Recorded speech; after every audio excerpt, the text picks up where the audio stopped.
Hello there. So, I feel it necessary for y'all to get up and stretch, sort of shake it out, maybe take a deep breath or something, because, we've been talking at you for a long time. So, yeah, let's do that. I'm a mom, too, so I have 2 boys, and I'm always, when we're doing stuff, I'm like, let's just stretch, guys, before we focus back in on what we need to. So let's just take a minute. That doesn't mean you can leave to go to the restroom. All right. Take your seats, please, guys. So, good afternoon. Good afternoon. I have to thank my student, Shelby, who I adore. I can't say she's my favorite students because so many of them are here and they always come up and ask me, were we your favorite students? Was this your best class? So Shelby is a rock star in her own right, and I thank her very much for that introduction and everything she does for Black folks generally and Black folks specifically at Harvard Law School. I also want to thank the National Black Pre-Law Conference for its tireless commitment to serving and to expanding the access to our profession. Yes, hats off to them. And as I look around here and I look before, I want to thank a lot of the administrators and the faculty and the attorneys who have come and who are sharing with you today. But most importantly, I really want to look to all of you. I want to look to all of you who are sitting in this room right now and say just what an absolute pleasure and honor. It is an honor for me to be here talking with you this afternoon. Now, before I get started into the substance of my talk, and let me tell you just the title of the talk is Why Me, Why Us, and Why Now? Now, before I get into all of that, I want to give you a little bit of background on who I am. Sort of a little bit of context of my story, some basic details as to how I got to Harvard Law School. And I do this, quite frankly, not to tell you my life story. I'm not going to start back that far. And I don't do it to sort of somehow suggest that I have arrived now that I'm at Harvard. But I do so because of context. And any student who has had me, they understand that I'm always talking about context. Because it's important for you to understand who you're hearing something from, right? You may be like, I ain't listening to her after she gives me the context, or hey, I identify with her. So I do this because I want you to understand some of the things that I'm going to say in this talk. They have real meaning to me, and I hope that by laying out just a little bit of who I am, you will understand why I'm talking about what I'm talking about. So yes, I attended College Park. I found a terrapin right here. They're right there. Your next speaker also went to University of Maryland. I went there as an undergrad. I came from a place called Steubenville, Ohio. And yeah, you know Steubenville, right? Right on the map. Yeah. It's a small Midwestern town. It actually is located on the banks of the Ohio River. It's right where West Virginia, Pennsylvania, and Ohio meet, right in that little delta that we call the Three Rivers. And it's mostly a white working class population with a not insignificant but very tight-knit African-American community. And so given my small town background, the University of Maryland, quite frankly, was a little bit of a culture shock to me. So when I got there, there was this wide variety of folks, and I mean real folks. This was Black folks. And for me, I was like, these are Black folks from everywhere. These African Americans from just everywhere. And it was, at the time, quite fascinating. But along with this diverse body of people, there was also this amazing smorgasbord of just classes. And, I could take astronomy, and I could take squash, and I was like, Lord Jesus, this is just nirvana for me. So I loved all of it. And I'm coming from Steubenville. I wanted to attend a college, not necessarily a large college, though University of Maryland is and was, but I wanted to go to a place that was in close proximity to a major metropolitan area.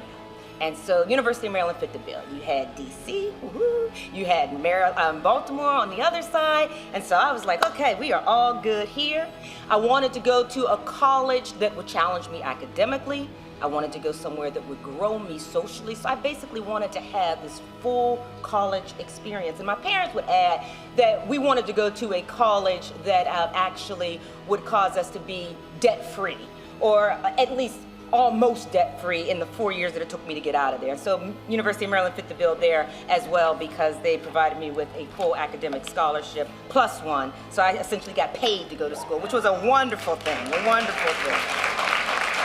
And so I say this because some of all of this stuff, you know, these issues of race and these issues of class and of gender, they weren't foreign to me. As I said, I came from a small town in Ohio, and I did say it was mostly white working class people, right? So we did have our share of problems, but Maryland really helped me to just broaden my horizon, to understand these social issues, and to be able to share my perspective on it, but most importantly, to talk to me about how I may be able to impact some things. I subsequently went to Harvard. I came up here up north. I was not happy about that move, but I came up north to get my Juris Doctorate, and I continued to be just curious and socially conscious, and wanting to talk about the existing social disparities as they related to African Americans and women in particular.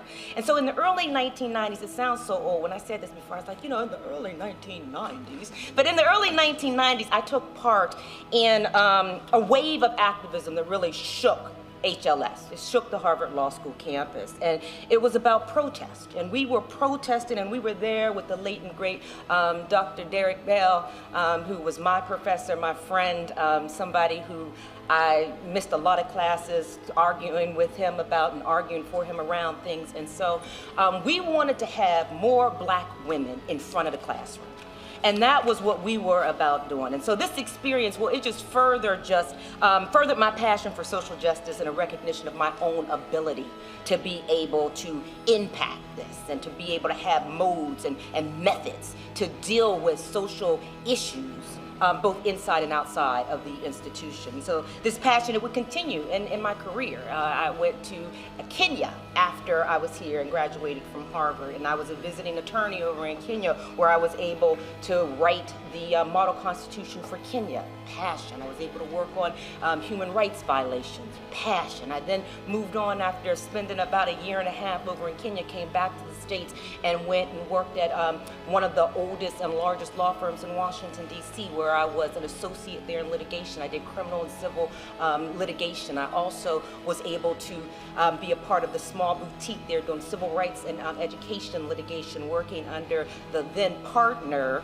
John Roberts, the now Chief Justice, John Roberts. That was interesting. He was a wonderful man. And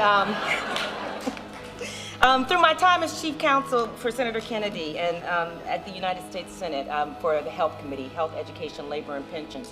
And there I was able to do some amazing work. One of my friends used to say, Stephanie, you are walking on the moon right now. Why would you ever leave? I said, well, you can't walk on the moon forever, right? You got to come back down to earth at some point. But it was an amazing experience for me. I was able there to work on efforts of social justice and human rights and women's rights and children. I crafted the SCHIP, which is the state health program. That was my authorship. I crafted the minority health bill, working with Congressman John Lewis. And so this work, working on the tobacco settlement legislation, being able to do this type of work, passion.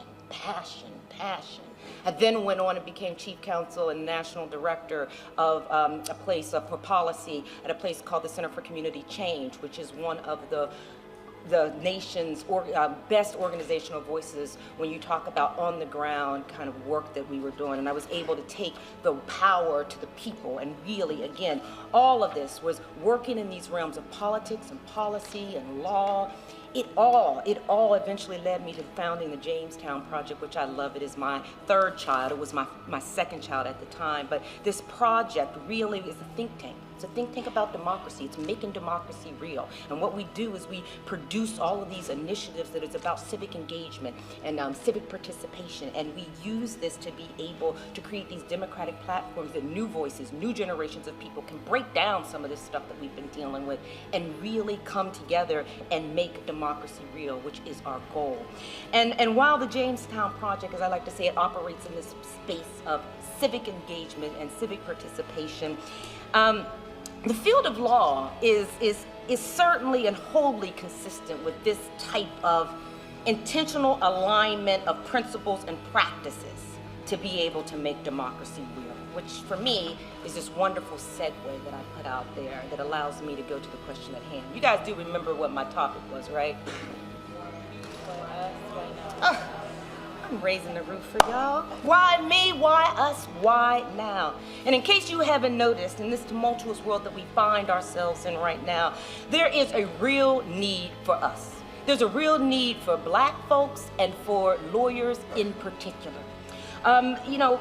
We have to work to align these democratic tenets, these ideals, these principles with current day practices, and we need to do it perhaps now more than ever. So the world, it appears to just be crumbling around us. It looks like, I don't know. It looks like it's up to us. It's up to us to really be able to do something to right this ship once more. Now, I always say, and I've been telling my sons, apparently, honey, the cavalry ain't coming. It ain't coming. As Mahatma Gandhi likes to say, we must be the change that we seek. But you may be saying, Stephanie, really? Why us? Why black folks? When times get crazy and the world starts going upside down and it's lost its everlasting mind yet again, why is it up to us to right the ship? Why do we have to do it again? We did it in the 19th century when we did it with the anti-slavery movement. We did it again in the 20th century when we did it with the civil rights movement. Why us? Especially given that we are the ones who are impacted the most. We're the ones that are suffering all the time. Why is it us? Why me? Why us? Why now? Well, I'm gonna tell you, a number of years back, I was out in California, and there was this powerful address that was given to some high school students, and it was given by a noted author and just all-around brilliant scholar, clinical psychologist, Dr. Akbar. And, he offered a poignant response to a similar question. And to paraphrase Dr. Akbar in speaking to the inherent responsibility of African peoples, he insisted the following. He said, America is in serious trouble. America, the Western world, has lost its sense again. This is not an accidental situation. This is a deterioration of civilization. And the irony, he said, is that we have the responsibility, the capability, the certainty, and the destiny to take the leadership. We're the ones. You say, well, why should we be doing this again? Why we need to say it then? Why should we have to come to the rescue once more? Well, he went on to say, well, it really isn't about them. It's about our responsibility for humanity. We are the matriarchs and the patriarchs of humanity. We are the human consciousness in its genesis. We are the ones who were the vanguard of human consciousness at its best. We gave it birth. So, we have the responsibility to save it again. Powerful words.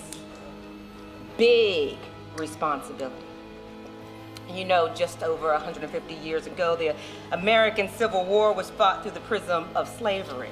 That bloody and costly battle struck at the very core of a fractured nation before a new reality, one built upon by black bodies, emerged from the ruins. A century later, in what many, or at least some, call America's second Civil War, Dr. Martin Luther King Jr. challenged the morality and the soul of a nation as masses of black folks marched, agitated, and organized, bled, and died. And yet, another new reality ultimately emerged from the ruins. In her provocative book, that was also co-authored by Gerald Torres, The Miners Canary. How many of y'all know that book? The Miners Canary, The Miners Canary. If you don't know it, know it. It's called, the subtitle is Enlisting Race, Resisting Power, Transforming Democracy, and it was civil rights theorist and Harvard law professor, thank the Lord. She was the result of our protesting, my mentor and good friend Lonnie Guinier. She promoted in that book that black Americans are the moral conscience of the United States. Consistently, the book's title situated black folks as a type of miner's canary, and we know what the miner's canary does. It was a miner's canary for democracy.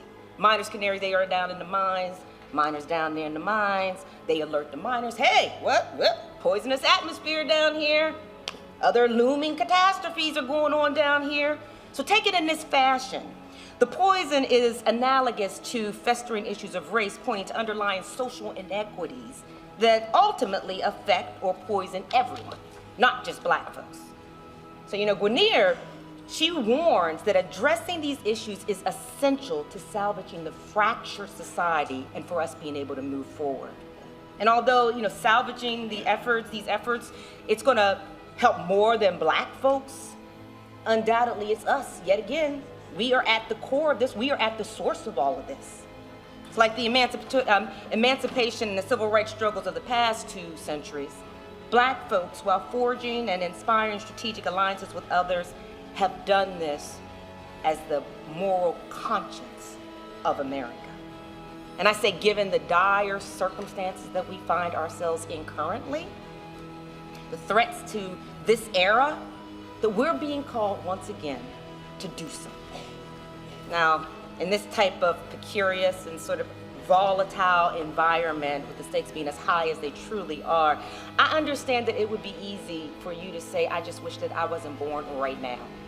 I understand that you might be saying, you know what, I'm all good. I think, maybe I can even go back 50 years and be better off than I am right now. And I'm just going to tell you, I'm going to caution against that. We're not going to have that kind of unconstructive and disempowering line of thought, because I truly believe that our current era is one of extraordinary opportunity. It's a great time for us to be alive right now. I believe that if we are tuned in, spiritually fluent, and truly paying attention, that we are right where we need to be, in the proverbial eye of this storm, with the capacity to see through the distractions, the threats, and all of the fears that just are swarming around us. I believe that the chaos and the uncertainty can breed clarity and purpose, clarity and purpose, clarity and purpose. You see, we are always talking about, I'm tired, I'm so tired that we're being treated like second-class citizens, if that, quite frankly. We've been treated like this in a country that literally we built, that we were built on our blood, our sweat, our tears, right? And we're constantly crying and shouting how we want things to change. It won't be the change we see, change coming to America, not right, black and blue country, but everybody, right? Question: since when in this country that we call home has substantial or significant change ever been easy? I ask you, I understand that I may be ignorant and stupid. I may be a whole lot of things, because I sure as heck didn't get that memo. And I know that my social media game is really off the charts. I need to step that up. But I don't think I missed anything. I see some of y'all texting around here looking at stuff. Did Instagram send anything? Did somebody send a tweet? Did we miss a tweet while we've been in here from our president? It hasn't happened. My point is, in all seriousness, the social transformation is also often jarring, it's tumultuous, it's dangerous, it's just messy. And it is seldom wrapped up for us perfectly. So if we acknowledge this, maybe, just maybe, once again, we are right where we need to be. In fact, I would offer that we got a gift going on here. I might even say it's a blessing. Maybe there's some higher force, a greater intelligence that knows that we are the ones, those who have experienced the hardship and the struggle, that have experienced the loss and the enslavement and the discrimination, those who have persevered through all of this, those who are still here, those who are still standing, those who are still rising. Not only are we standing, we are rising. Maybe we are the ones that are best fit and most committed to holding America to the ideals and the principles that it should be standing firmly on. For, we want change. That's what we're looking for. Isn't it what we as a people have continuously fought for and marched for and died for?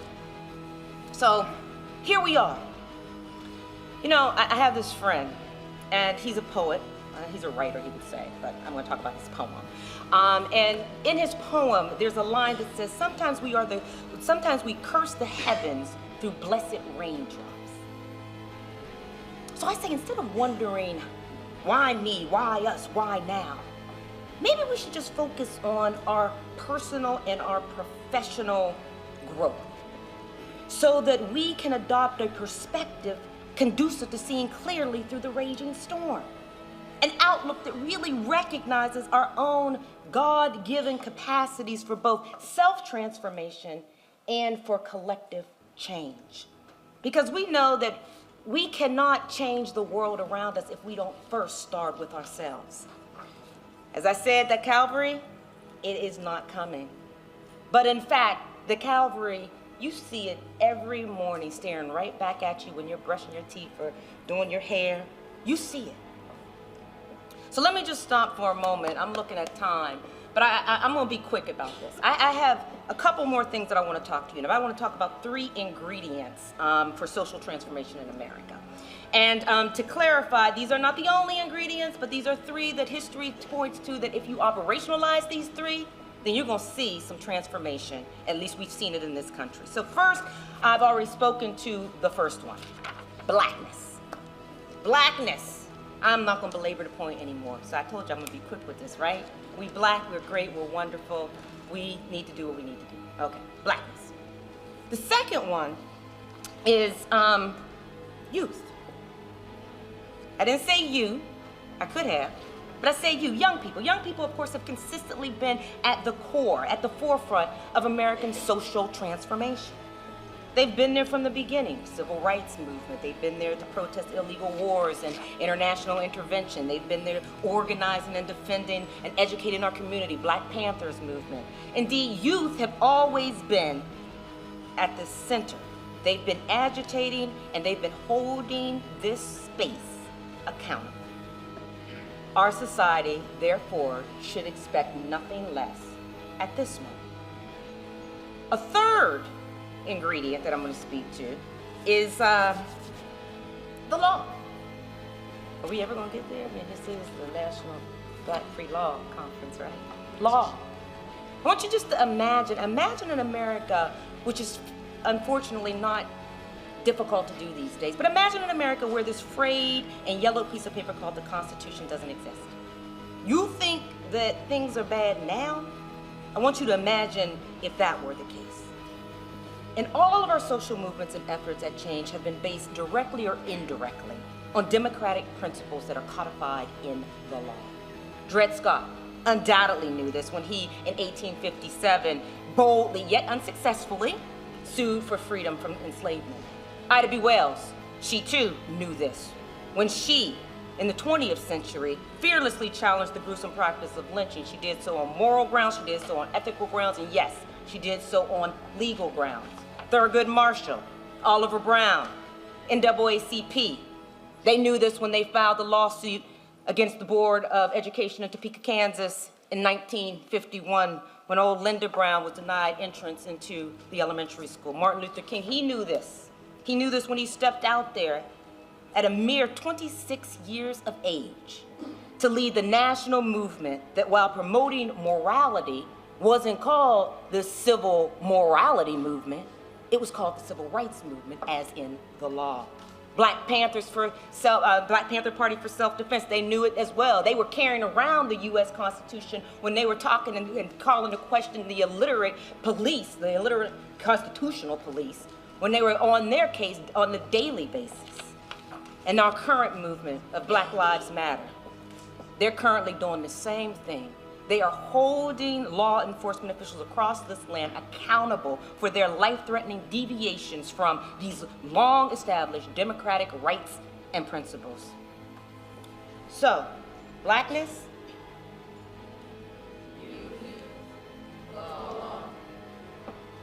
what do we have here? Hey, I'm all about that. Yeah, that's what I'm talking about. So guys, why me? Why us right now? It's because I'm looking out at you. In this very room, we possess everything that we need. You are the change we seek. You are the young people who will propel us forward. You are the people who will move us and right this ship once again. You are able to do amazing and glorious and wonderful things. So I say to all of you today, it is an honor and privilege for me to be here in your midst. And I expect nothing less from you. And I pray that you expect nothing less from yourselves. And I will say one thing, that while I will be extraordinarily proud and joyful with whatever you ultimately decide to do, whatever path you decide to travel, I have to say that I sincerely hope, though, that you will forge a career in the law, and that you will help us right this American ship, and that you understand that your light, your love, and your legal mind is extraordinarily needed right now. Why us? Because we are the change we seek. Thank you guys so very much.